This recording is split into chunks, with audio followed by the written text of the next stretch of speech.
Este programa contiene imágenes que pueden herir la sensibilidad, no apto para menores. Los cielos sobre Japón, 9 de agosto de 1945. Los Estados Unidos estaban a punto de lanzar su segunda bomba atómica en 3 días. En cuestión de segundos, el 30% de Nagasaki quedaba derruida. Y más de 40.000 personas morían vaporizadas. 5 días después, Japón se rendía. Esta nueva y potente arma fue utilizada 2 veces para acortar la guerra y salvar vidas estadounidenses. Esa es la historia aceptada. Pero hay quien duda de esa historia. La bomba fue utilizada. Y por muy horrible que fuera, estuvo justificada. Eso es un cuento. Los desastres no ocurren sin más. Los desencadenan una serie de sucesos críticos. Analizaremos las fatídicas pistas y repasaremos esos últimos segundos catastróficos. Segundos catastróficos. Nagasaki, la bomba olvidada. Océano Pacífico Central. Base aérea de Tinian. 9 de agosto de 1945. El sargento William Barney y sus compañeros del grupo Composite 509 se preparaban para un bombardeo de alto secreto. Tenían que lanzar Fat Man sobre Japón, la segunda bomba atómica de los Estados Unidos. La primera, Little Boy, había sido lanzada sobre Hiroshima 3 días antes. Los Estados Unidos esperaban que tras el bombardeo Japón se rindiera. Todos pensábamos que quizás así acabaría todo. Esperábamos que acabara la guerra. Barney era el operador de radar del avión Great Artist, uno de los 3 aviones clave de la misión. Su trabajo consistía en tomar medidas de la onda expansiva. El Big Sting filmaría la explosión. Y Boxcar dejaría caer la bomba.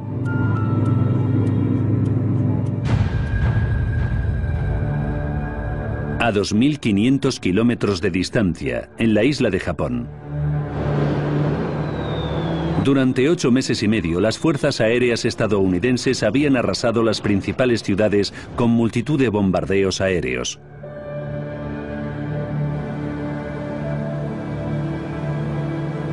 Por todo el país, familias como la de Sakue Shimohira vivían aterrorizadas por nuevos ataques.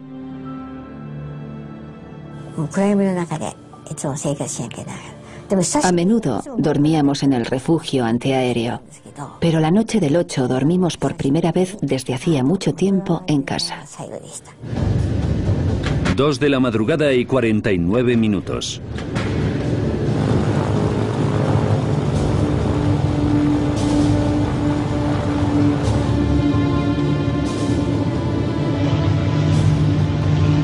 El bombardero B-20 Boxcar despegaba.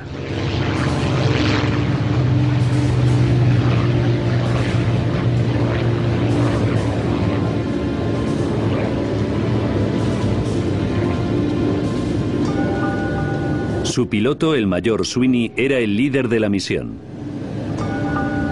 El capitán Behan era el hombre encargado de liberar la bomba. En la parte trasera de la aeronave iba sentado Jean Van Pelt, el navegador, y el comandante Ashworth, el hombre que mejor conocía el funcionamiento de la bomba. La tripulación se disponía a realizar un vuelo de 5 horas. Primero se reagruparían sobre la isla de Yakushima y seguidamente se trasladarían en convoy hacia su objetivo, la ciudad de Kokura.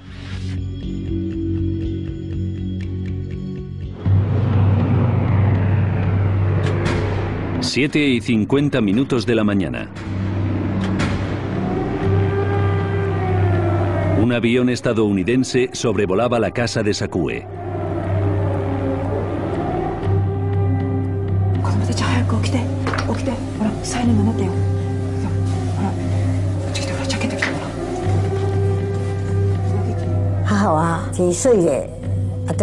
Mi madre nos despertó apresuradamente y nos dijo: vamos rápido al refugio antiaéreo, puede que nos bombardeen. Y nos dijo que bajo ninguna circunstancia saliéramos del refugio ni volviéramos a casa.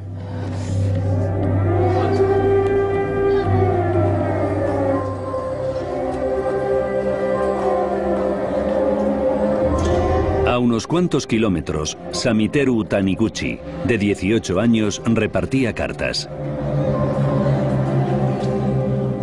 Si trabajabas como cartero, no podías dejar de hacer tu trabajo porque sonaran las alarmas de ataques aéreos. Así que no fui al refugio antiaéreo.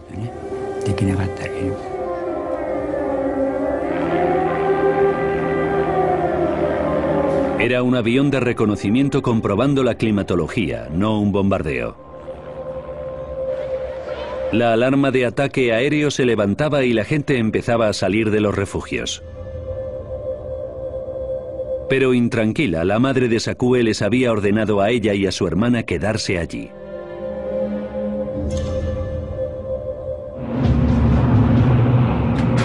Ocho y 10 minutos de la mañana.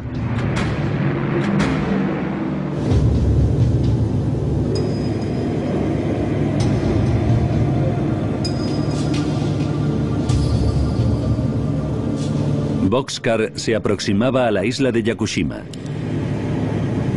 Aproximándonos a punto de RDV, capitán. Recibido, Jim. Iniciando ascenso a altitud de bombardeo. El Great Artist llegaba poco después. El Boxcar ya estaba allí cuando nosotros llegamos. El tercer avión no había llegado todavía. El Big Sting no se veía por ningún lado. Bajo estrictas órdenes de mantener silencio radiofónico, las tripulaciones no podían contactar con el avión desaparecido. Empezaron a volar en círculo. Mientras estábamos allí, recibimos los partes de las aeronaves meteorológicas. La climatología sobre Kokura era buena. Las órdenes de la tripulación eran: la bomba solo se podía lanzar si había buena visibilidad del objetivo. Así que podían seguir adelante cuando llegara el Big Sting. Llegamos y esperamos. En teoría teníamos que esperar 15 minutos.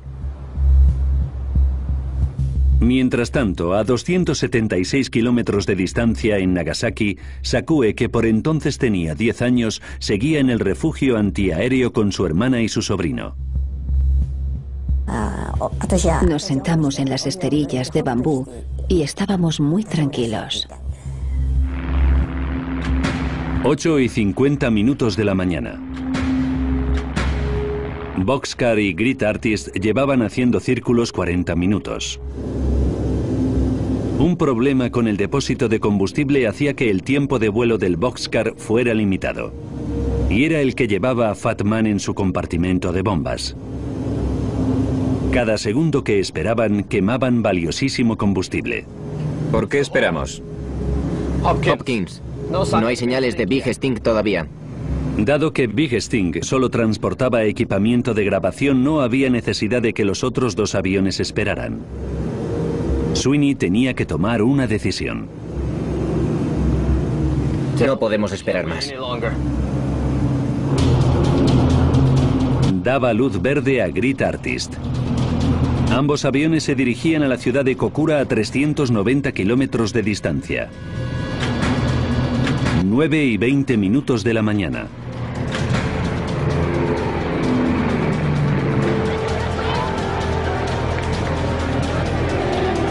Las aeronaves se aproximaban a la ciudad.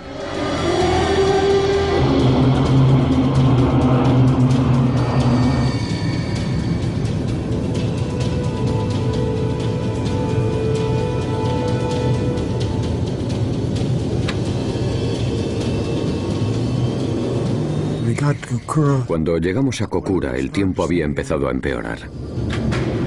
9 y 45 minutos de la mañana. Los cielos despejados de que habían informado las aeronaves meteorológicas habían dado paso a nubes. Sweeney daba luz verde al bombardeo.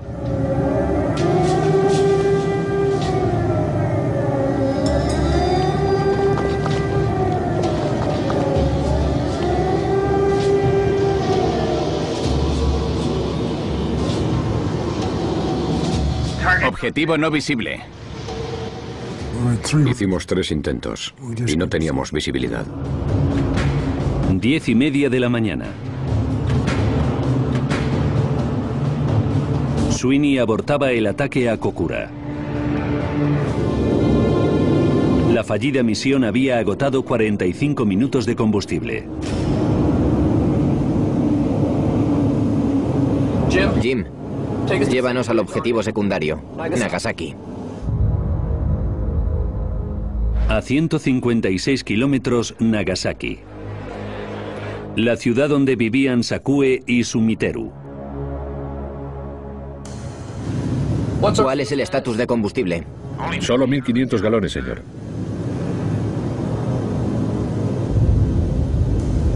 Suficiente solo para llegar a Nagasaki y volver de forma segura a la base, pero solo si aligeraban la carga del aeroplano. Tenían que dejar caer la bomba, fueran cuales fueran las condiciones climatológicas. Ashworth, ¿aceptarás un intento con radar si no podemos ver el objetivo? Como bombardero, solo Ashworth tenía autoridad para autorizar un lanzamiento por radar. Sí, es Nagasaki.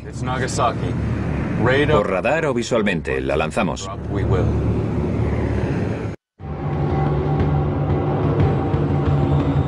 10:56 de la mañana. Boxcar y Grit Artist llegaban a Nagasaki. Los bombarderos eran vistos pero confundidos con aviones meteorológicos estadounidenses. No se activaba ninguna alarma y los 270.000 habitantes de la ciudad continuaban con su vida normal.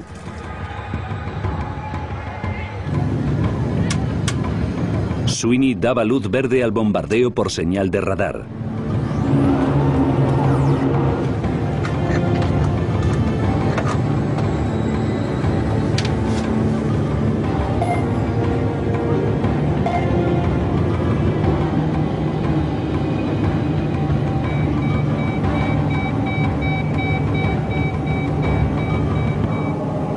Pero justo antes del lanzamiento... Lo tengo. Puedo ver la ciudad. Adelante, Evian. La tripulación cambiaba a bombardeo visual.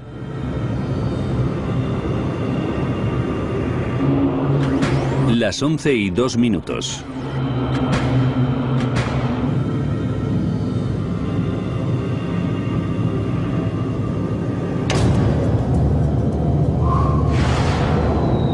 Fatman era lanzada desde 8.800 metros de altitud. Los dos aviones giraban inmediatamente para evitar la onda expansiva. Oí el rugido de un avión. Y me pareció extraño, porque la alerta de ataque aéreo había terminado. Y cuando miré...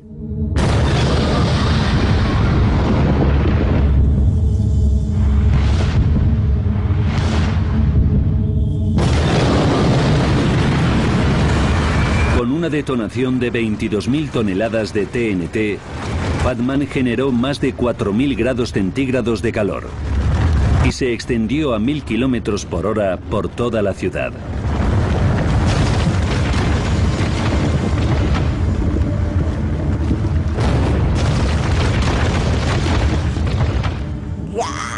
Grité con todas mis fuerzas y no recuerdo nada más.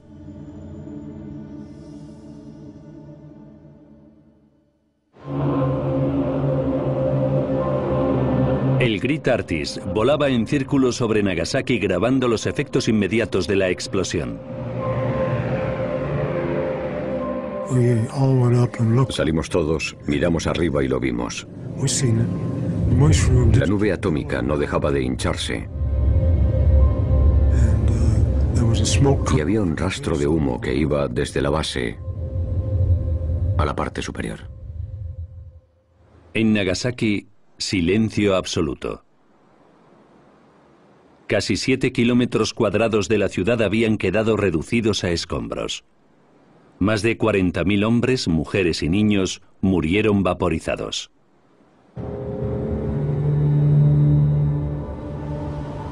Otras 70.000 personas resultaron heridas.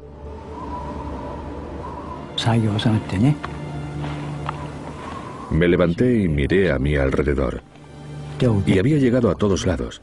Todas las casas estaban destrozadas. Solo quedaba una casa de mi zona de reparto.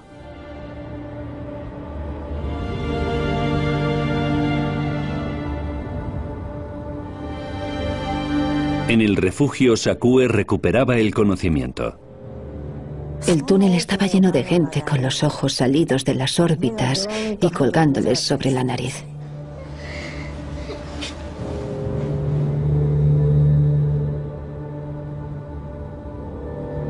De alguna manera, la hermana de Sakue y su sobrino también sobrevivieron. Y empezaron a pensar en su madre.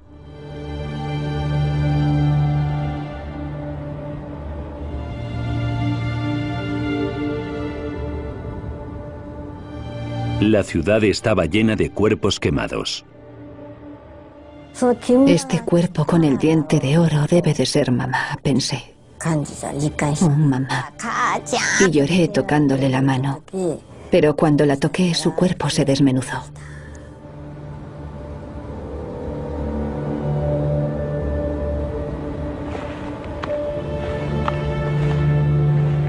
Sumiteru buscó ayuda. Y mientras caminaba, me miré las manos. Y la piel de mi brazo izquierdo, desde el codo hasta los dedos, me colgaba como harapos. Y tenía una cosa negra pegada a la mano.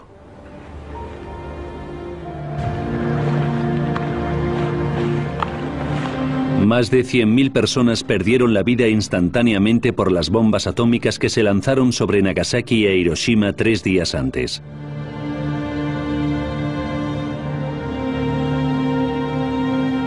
Durante los meses y años posteriores, miles de japoneses más murieron como consecuencia de la radiación de esos ataques.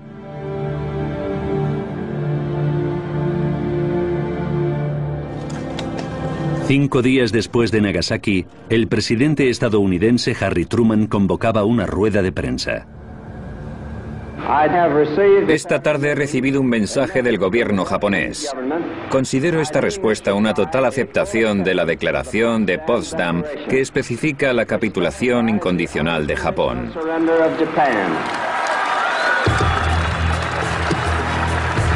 La guerra en el Pacífico había terminado.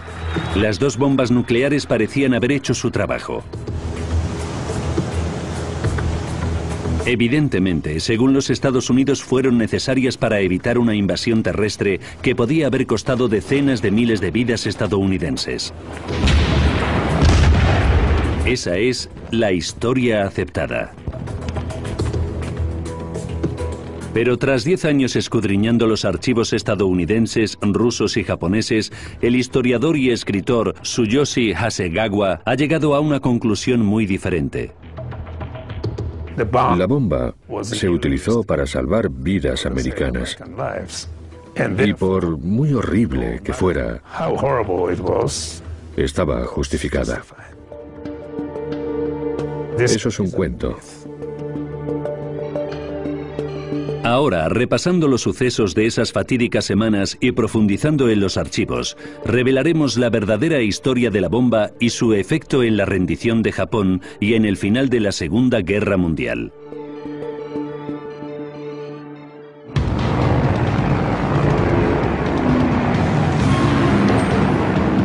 Diciembre de 1941.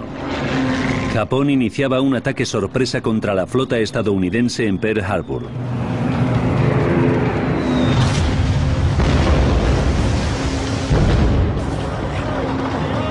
Morían 2.402 militares.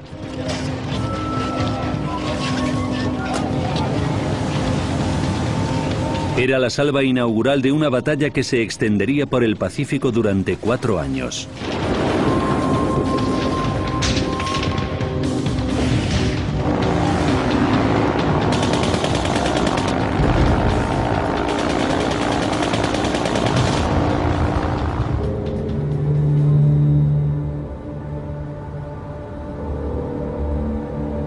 Esta guerra mató a más de 2 millones de soldados y civiles japoneses.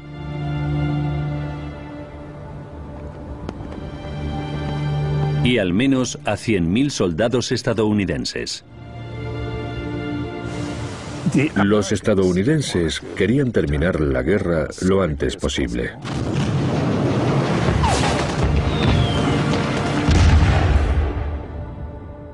A finales de 1944, las fuerzas estadounidenses se habían hecho con las Islas Marianas.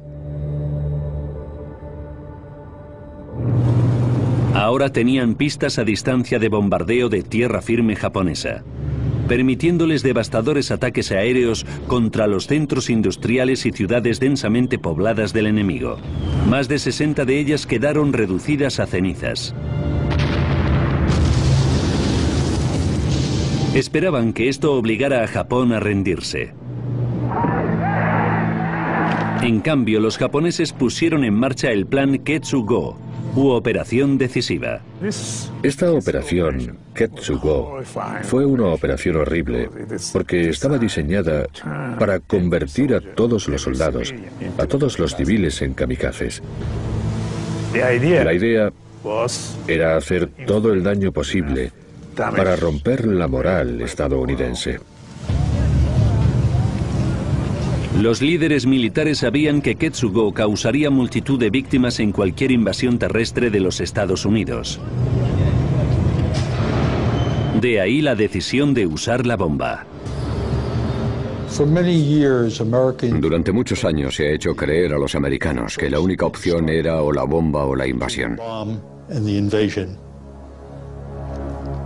Pero se trata de una idea históricamente incorrecta. El historiador Barton Bernstein cree que hubo una tercera opción: invadir Japón en dos frentes con un poderoso aliado.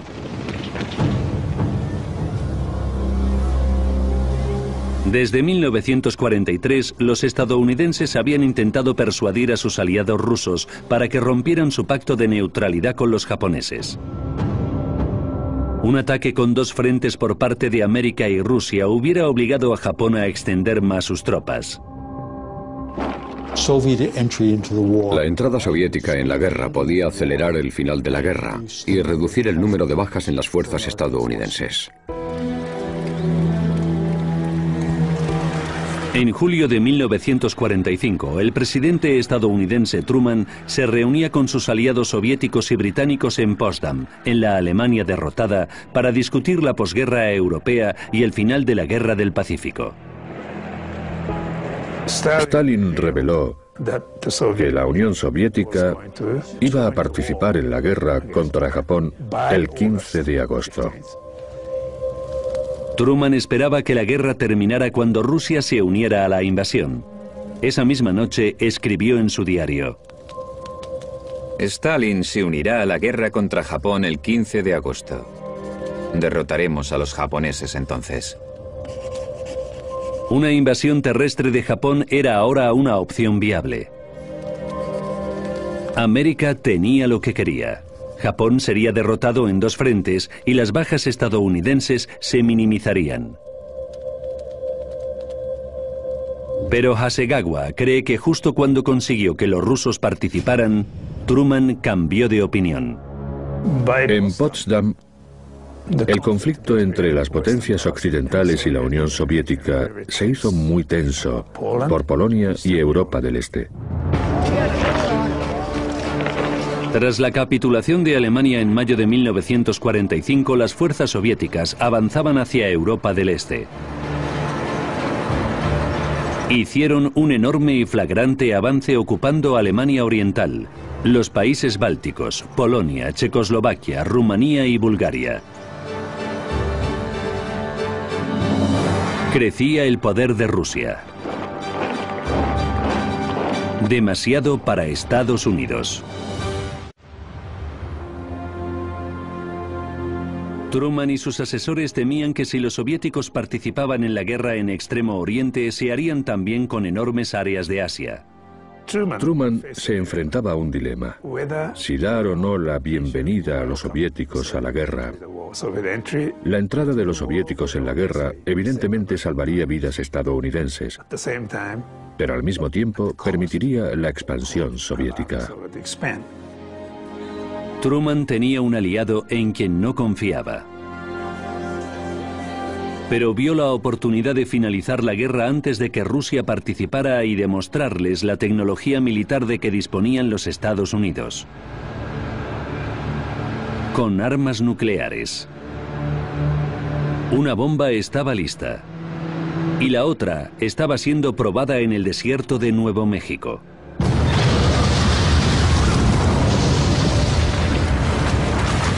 El 21 de julio, Truman recibía los resultados de la prueba. La prueba tuvo mucho más éxito del que esperaban. Truman estaba eufórico.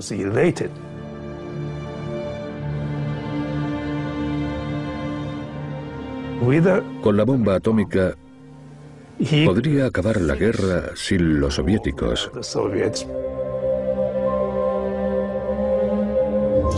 Pero para ello, los Estados Unidos tenían que lanzar la bomba antes del 15 de agosto, fecha en la que los soviéticos decían que se unirían a la guerra. Truman pidió a sus asesores que emitieran rápidamente la declaración de Potsdam, pidiendo a Japón que se rindiera incondicionalmente si no quería una destrucción extrema.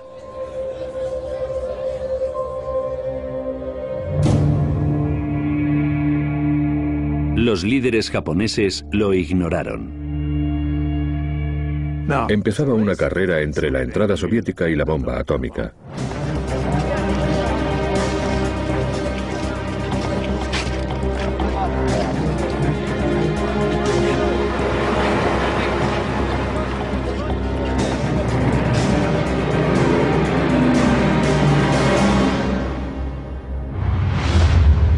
El 6 de agosto de 1945, Estados Unidos lanzaba Little Boy sobre Hiroshima, mientras el Ejército Rojo seguía movilizando sus tropas en la frontera con Manchuria. Stalin quedó impactado cuando supo que los Estados Unidos habían lanzado la bomba tan rápido y pensó: eso es todo. La bomba atómica obligaba a Japón a rendirse y todo acabaría, así que se deprimió mucho. Товарищ Сталин, телеграмма. Спасибо, Владимир. Stalin creía que su objetivo de expandir el imperio soviético hacia Asia había sido truncado. Pero recibió un mensaje urgente del ministro de Asuntos Exteriores. Los japoneses querían ayuda de los soviéticos. Japón seguía su política de buscar la mediación de Moscú para terminar la guerra. Para Hasegawa, este mensaje confirma que la bomba de Hiroshima no convenció a los japoneses para que se rindieran. Para Stalin, este mensaje era una cuerda salvavidas. La guerra del Pacífico no había terminado todavía. Inmediatamente ordenó al ejército soviético luchar en la guerra. El 9 de agosto, mientras los Estados Unidos preparaban el lanzamiento de la segunda bomba atómica, 1,5 millones de soldados rusos cruzaban la frontera de Manchuria. El Ejército Rojo arrollaba rápidamente la extendida fuerza japonesa. En cuestión de horas, el ejército de Japón abandonaba la capital de Changchun.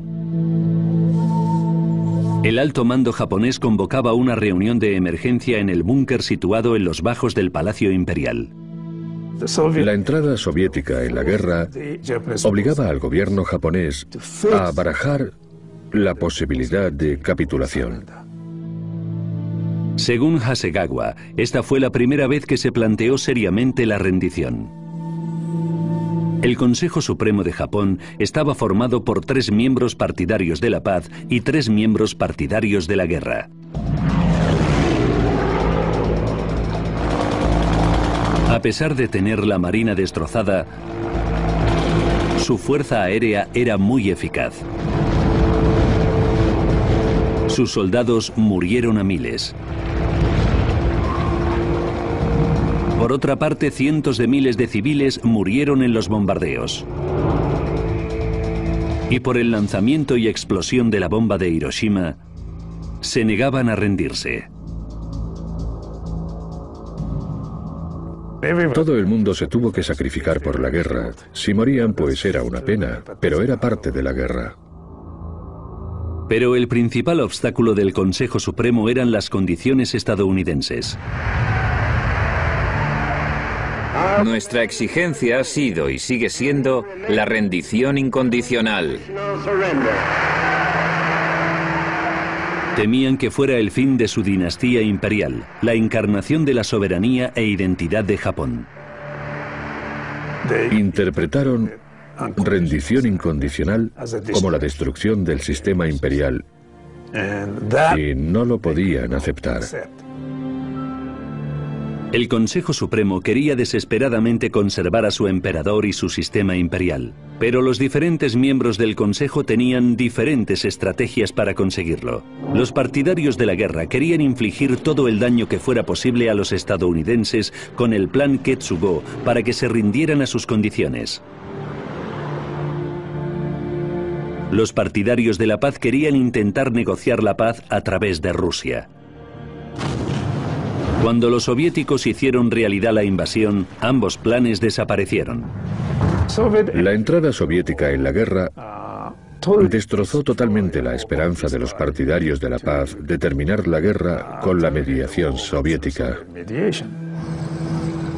Y en el ejército acabó con la esperanza de seguir con la defensa de Japón, porque no estaban preparados para luchar en una guerra con dos frentes. Mientras, a medida que avanzaba el Ejército Rojo, el Boxcar calentaba motores. Un segundo ataque nuclear estaba en marcha. En Tokio, el partido de la guerra seguía desafiante. Coincidían en que la capitulación podía ser inevitable, pero no tenía que ser incondicional. Para el Partido de la Paz, fijar condiciones sería el equivalente a continuar la guerra, porque los Estados Unidos nunca las aceptarían. 10:56 de la mañana. El Boxcar y el Great Artist habían llegado a Nagasaki. E inician los bombardeos. En el búnker imperial seguían las discusiones. Lo tengo. Puedo ver la ciudad. Adelante, bien. La discusión entre los partidarios de la guerra y de la paz se acaloraba.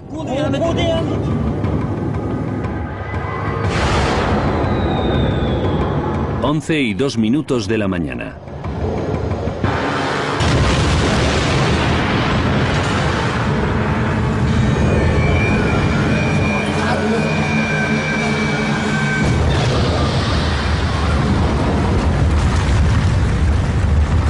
Fatman explotaba a unos 3 kilómetros del centro de Nagasaki.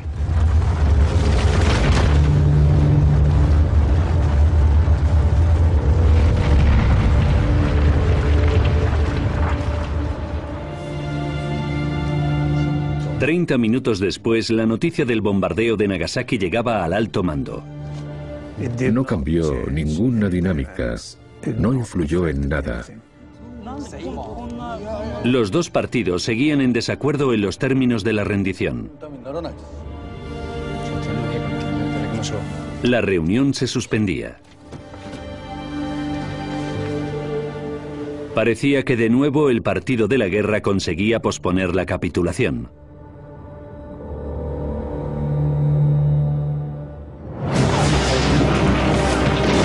Pero Hasegawa ha descubierto que la invasión soviética tuvo un enorme impacto en el Partido de la Paz. El ejército rojo se aproximaba con rapidez a tierra firme japonesa. Los partidarios de la paz creían que era muy posible que la continuación de la guerra tuviera efectos devastadores en el sistema imperial. El comunismo y el sistema imperial no son compatibles. Bajo influencia soviética, el sistema imperial estaba en peligro. Los partidarios de la paz creían que era más probable que los pragmáticos americanos mantuvieran al emperador japonés tras la capitulación frente a los revolucionarios soviéticos, y apelaron a la única persona que podía imponer la capitulación al ejército, el emperador.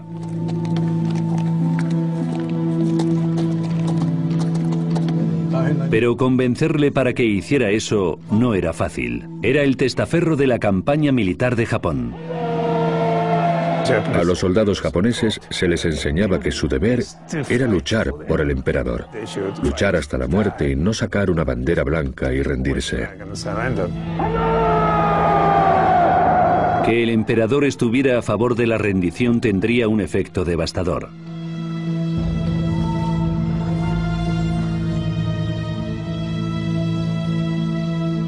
A las 10 de la mañana del 14 de agosto, el alto mando japonés volvía a reunirse en el búnker imperial. Esta vez se unía el emperador. Japón se rendiría incondicionalmente.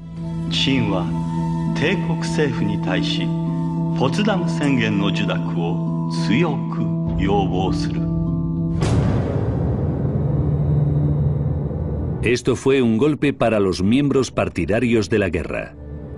Tradicionalmente, el emperador siempre había estado al lado de su leal ejército. El emperador creía que aceptar la posición del ejército acabaría con la casa imperial.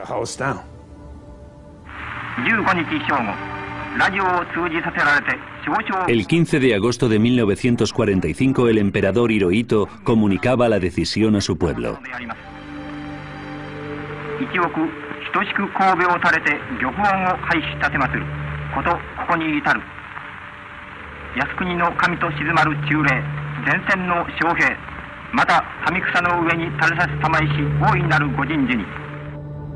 Según Hasegawa, no fue el horror de la bomba atómica lo que hizo que Japón se rindiera, sino la amenaza que suponía la invasión soviética.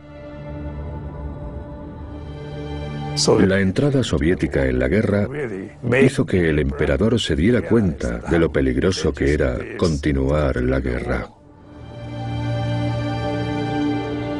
Para Barton Bernstein, esto convierte la segunda bomba atómica que se lanzó sobre Nagasaki tras la invasión soviética en un acto trágico y totalmente inútil.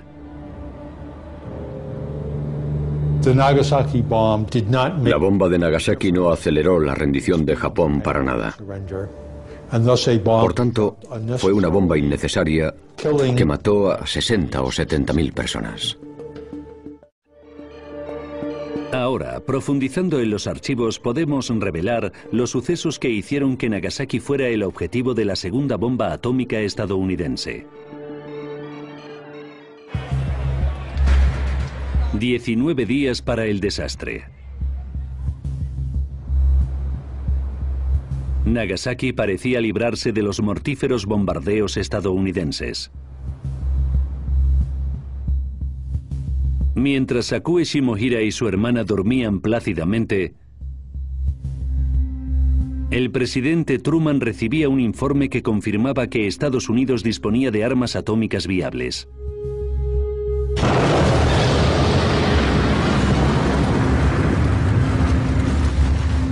La bomba salvaría miles de vidas de estadounidenses, pero también mataría a miles de civiles japoneses. Aparentemente, estas muertes nunca se tuvieron en cuenta. Si analizamos los archivos, no encontramos ni una sola vez en la que Truman o el secretario de guerra Stimson o el equipo más cercano de estos hombres se preguntaran: ¿debemos lanzar la bomba? 3 días para el desastre, 6 de agosto de 1945.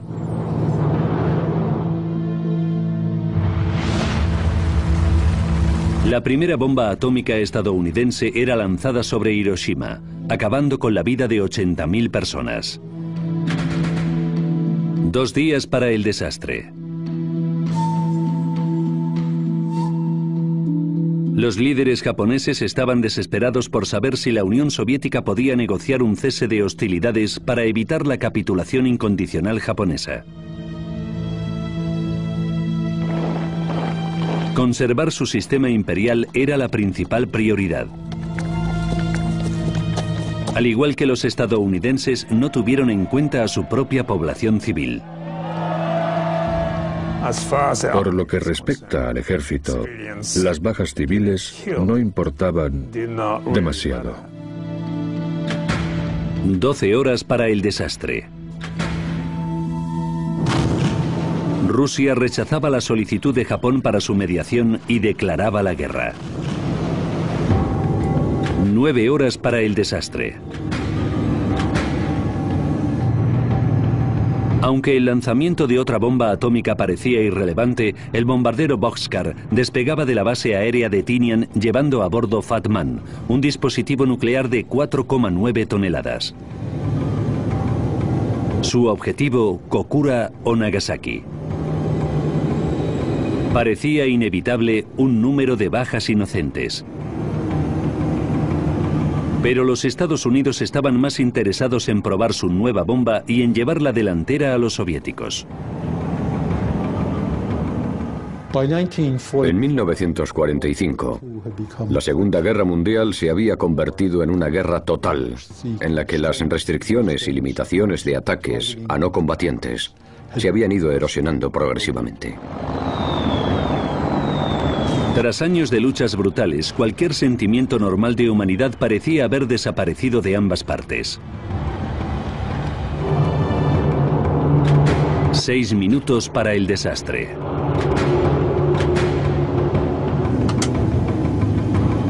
El Boxcar iniciaba su bombardeo sobre Nagasaki.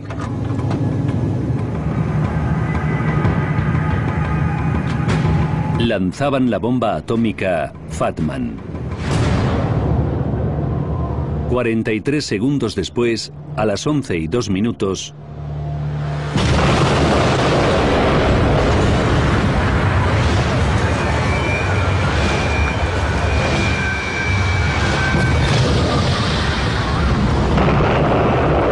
Fat Man explotaba.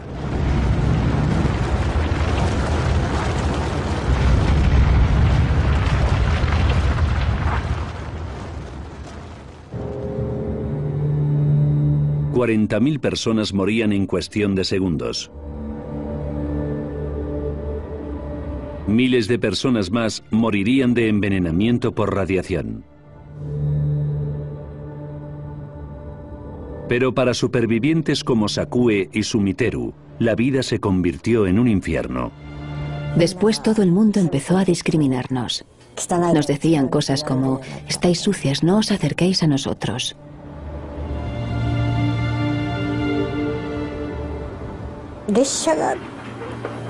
Me llegué a tirar a las vías de tren 2 o 3 veces, pero no pude seguir adelante. Tengo que seguir viviendo, aunque esté sola. Si muero aquí, no habrá nadie que venga a poner flores en mi tumba. No hay nadie más como yo. Nadie fue directamente alcanzado, ni ha sufrido las gravísimas lesiones que he tenido yo, ni ha pasado 3 años y 7 meses en un hospital.